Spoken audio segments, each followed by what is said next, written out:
Hey guys, good morning. It's 3 a.m. and I'm awake. I don't know if it's by choice or by circumstance or a little bit of both. I think it's a little bit of both. So tonight was, I don't know how to call it in Chinese.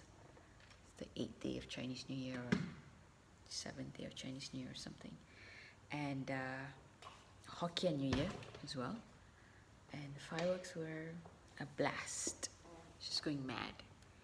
And I was asleep, but my dog can't stand the fireworks. And they were, to be fair, seriously loud and non-stop.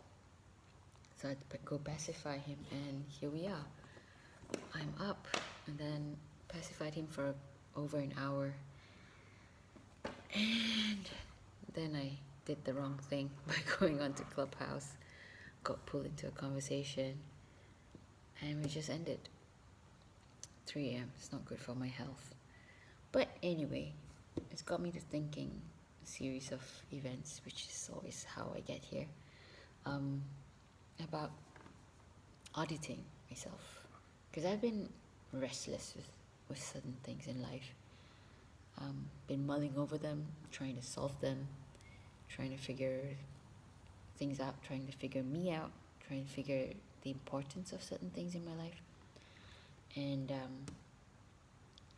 my guess, and the last conversation I just had on Clubhouse sort of like affirmed it, that I sort of need to take a step back and rethink certain things in life. And I guess one way to call it is an audit. An audit is a scary word for some, but I think in generally it's a scary word because you need to step back and look at things clearly, minutely, and then take action on that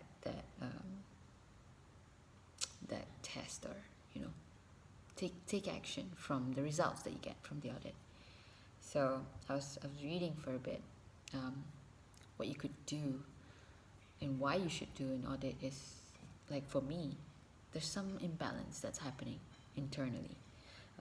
Early today I was listening to a live session where the guy was saying he sometimes gets distracted, and he's a personal branding guy, and he gets distracted because there's so much information in his head.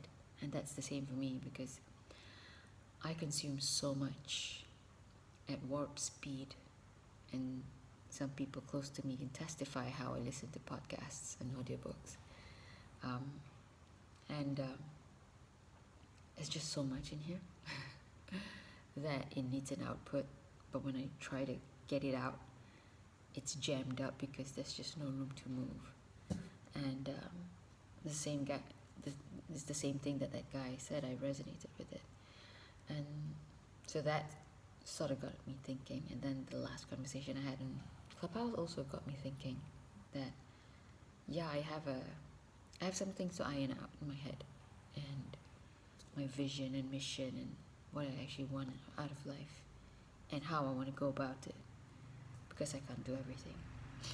And so I stumbled upon this. So those are my reasons for doing an audit. You can do an audit for various reasons and for various things. Like, okay, so I think I've found, I can't remember how many, more than 10, almost 20.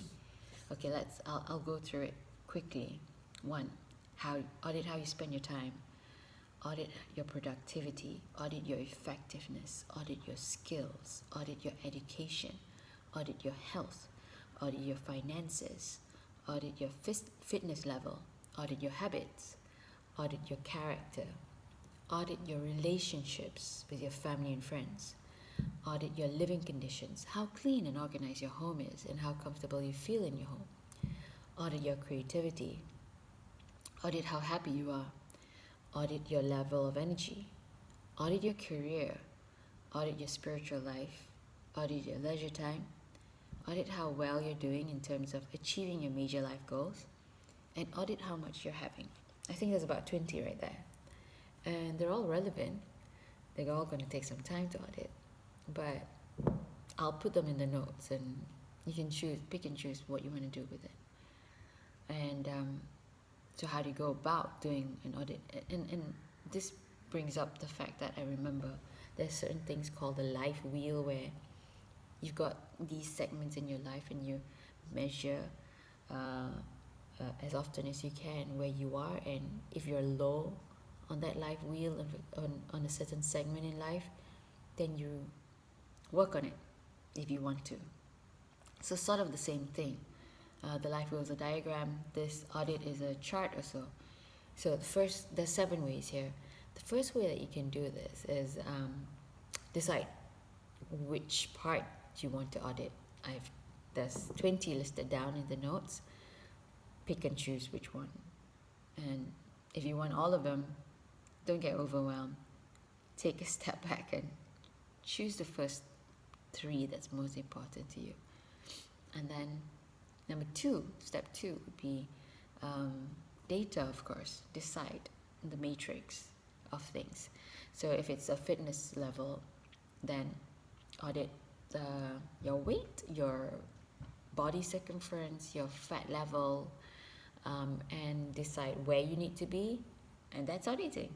How happy you are, you can set an alarm and try and figure out and every hour, and take a minute to think, am I happy right now? It's quite an interesting experiment, right? And if I'm not, why? How can I change this scenario? I think it's pretty cool. If you're the other way about data is you're gonna ask yourself some questions, if it's about relationships that you want to cultivate, let's say with family, how often do I get in touch with my parents? How often do I connect with them? Do I think texting and doing this video is enough? Do I feel that they don't care so much about me because we don't talk so much? Are they supportive? Do my family reach out? Or am I left out?